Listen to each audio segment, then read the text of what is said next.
রামরাজাতলা এলাকায় কেদারনাথ ইনস্টিটিউশন প্রাঙ্গণে আজ জাপান ক্যারাটে অ্যাসোসিয়েশনের ইন্টার ক্লাব ক্যারাটে চ্যাম্পিয়নশিপে বিভিন্ন জেলা থেকে প্রায় 100-রও বেশি ছাত্রছাত্রী অংশগ্রহণ করে। এখানে 6 বছর বয়স থেকে শুরু করে প্রায় 15-16 বছরের ছেলেমেয়েরাও অংশগ্রহণ করে। শুধু আত্মরক্ষা নয়, জীবনের শৃঙ্খলা, আত্মবিশ্বাস এবং একে অপরকে সম্মান করা এটাই মূল লক্ষ্য হওয়া উচিত। রবিবার হাওড়ায় ইন্টার ক্লাব ক্যারাটে চ্যাম্পিয়নশিপে উপস্থিত হয়ে এমন কথাই বললেন জাপান ক্যারাটে অ্যাসোসিয়েশনের চেয়ারম্যান সোমনাথ পাল চৌধুরী। বর্তমান পরিস্থিতিতে ক্যারাটে শেখা প্রত্যেকেরই দরকার। আত্মরক্ষা মানে শুধু ক্যারাটে শেখা নয়, জীবনে চলতে গেলে আত্মবিশ্বাস, শৃঙ্খলা এবং একে অপরকে সম্মান করা, অর্থাৎ ছেলেরা মেয়েদের সম্মান করবে এবং পাশাপাশি মেয়েরাও ছেলেদের সম্মান করবে। এমনটা হলে আত্মরক্ষার ব্যাপারটাই থাকবে না, এমনটাই জানাচ্ছেন সোমনাথ পাল চৌধুরী।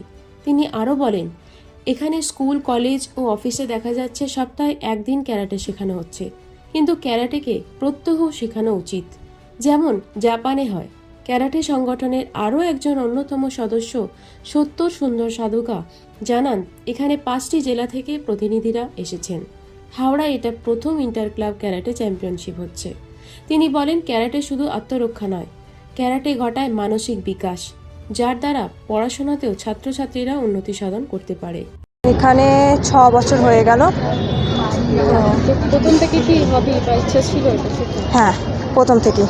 তো একটা মেয়ে হয়ে কি বলবে, সেলফ ডিফেন্স নিয়ে কি বলতে চাই? সেলফ ডিফেন্স তো দরকারি জীবনে। এবার ক্যারাটে শিখতে গেলে প্রথমে দরকার ম্যানার্স, ডিসিপ্লিন সব মেনটেন করতে হবে। তারপর অনেক নিয়ম কানুন মেনে চলতে হবে, নিজেকে স্ট্রং করতে হবে মেন্টালি প্লাস ফিজিক্যালি। এখন বর্তমানে সবাইকেই শেখা উচিত সেটা, not only for self defence, নিজেকেও ঠিক রাখার জন্য, মানুষের মতো মানুষ হওয়ার জন্য, সব দিক থেকে। মানে স্কুলে, কলেজে কি এটা হওয়াটা বাঞ্ছনীয় বলে মনে করছো? একদমই তাই। কি বলবে? স্কুল, প্রতিষ্ঠান, যে কোনো জায়গায় এটা হলে ভালো, খুবই ভালো হয়। মানে শেখানোটা খুবই দরকার। খুবই দরকার এটা। তোমার নাম? আমার নাম ঈশিতা চৌধুরী, আমার সেন্সি সত্য সুন্দর সাধুকা। এখানে প্রায় 2 বছর। কোথা থেকে আসছে? আমরা আসছি সাতরাতি জগাছা থেকে। কি কারণে এখানে ভর্তি করেছে? এখানে ভর্তি করেছি কারণ জাপান ক্যারাটে অ্যাসোসিয়েশনের এখানে ক্যারাটের মানে এটা সম্পূর্ণ আলাদা। এখানে আলাদা জায়গায় স্পোর্টস ক্যারাটে হয়, কিন্তু এখানে একটা সেলফ ডিফেন্স ক্যারাটে হয়, যেখানে এখানে বাচ্চাদের স্কিলটা অনেকটা উন্নত হয়। সেলফ ডিফেন্সটা আমি ভর্তি করেছি। আমি বলবো অবশ্যই প্রত্যেকটা পেরেন্টস, সেটা ছেলের পেরেন্টস হোক আর মেয়ে দরকার, আর জাপান ক্যারাটে অ্যাসোসিয়েশনে অ্যাডমিশন নেওয়াটা অবশ্যই দরকার। মধুমিতা হাওলাদার। হ্যাঁ, অবশ্যই বর্তমান যা পরিস্থিতি তাতে আত্মরক্ষা শেখার প্রয়োজনীয়তা বেড়ে গেছে, বিশেষ করে মেয়েদের মধ্যে। কিন্তু আমরা Japan karate association JKWF India, আমাদের ভাবনাটা একটু অন্যরকম। ক্যারাটে শুধু আত্মরক্ষার জন্য না শিখে, ক্যারাটে শিখলে যে ডিসিপ্লিনটা বাড়ে, আত্মবিশ্বাস বাড়ে এবং একে অপরকে সম্মান করা, ছেলেরা মহিলাদের সম্মান করবে, মহিলারা ছেলেদেরকে সম্মান করবে। এই যে একে অপরের প্রতি ভরসা, সম্মান এবং ডিসিপ্লিন, এইটা যদি গড়ে তোলা যায় তাহলে আত্মরক্ষা শেখারই আর প্রয়োজন পড়বে না। তো সেই কারণ, এবং এটা নিয়ে মা বাবারও একটা ভূমিকা আছে। আমরা বিভিন্ন সময় পেরেন্ট টিচার মিটিং সেই কারণে করি।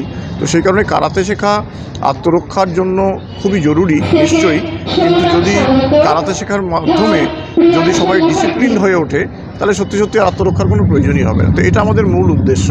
তবে আরেকটা কথা বলবার আছে যে আজকাল বিভিন্ন সময় 1 দিনের জন্য, 2 দিনের জন্য বা 4-5 দিনের জন্য বা উইকেন্ডে আত্মরক্ষা শেখার ব্যবস্থা করা হচ্ছে।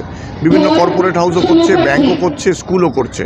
সত্যি সত্যি কিন্তু এটা কোনো একটা ওই ট্যাবলেটের মতন নয় যে 2 দিন অ্যাওয়ারনেস, একটা কিছু আত্মরক্ষার কিছু কলাকৌশল শিখলো এবং সে বাস্তবত নিজেকে আত্মরক্ষা করতে পারবে বাস্তব পরিস্থিতি। এটা হবার নয়, এটা বুঝতে হবে সাধারণ মানুষকে।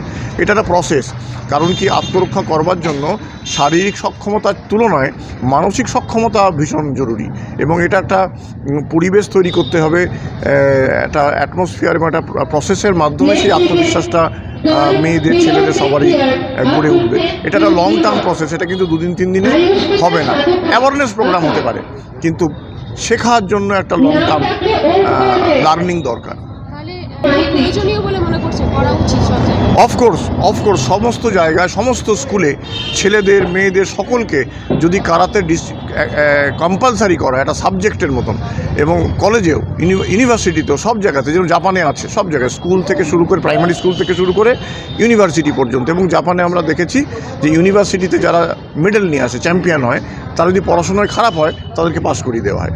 মানে ওদের কাছে পড়াশোনাটা, অবশ্যই একটা সাবজেক্ট নিয়ে পড়াশোনা করছে ইউনিভার্সিটিতে, কিন্তু যারা কারাতেতে মন দিচ্ছে তারা সারাদিন ধরে কারাতে প্র্যাকটিস করছে।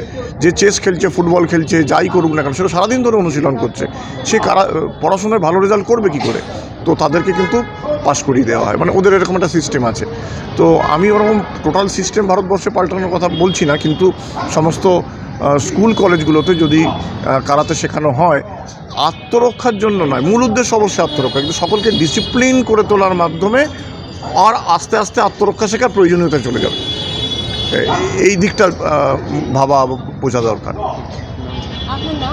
সোমনাথ পাল চৌধুরী। JK জেন ছোটো কারাতে একাডেমি আমাদের সংস্থার নাম, মানে যে ক্লাবে এখানে চ্যাম্পিয়নশিপটা হচ্ছে। এখানে শেখানো হচ্ছে মোটামুটি ধরুন 2010। এটা কি কত বছর? হাওড়ায় এটা দ্বিতীয়তম চ্যাম্পিয়নশিপ, আর আমাদের যেহেতু এটা ইন্টার ক্লাব চ্যাম্পিয়নশিপ হচ্ছে, ইন্টার ক্লাবের এটা ফার্স্ট। কোন কোন জেলা থেকে এখানে participate? এখানে জেলা থেকে এসছে বর্ধমান, আগরতলা, 5টা।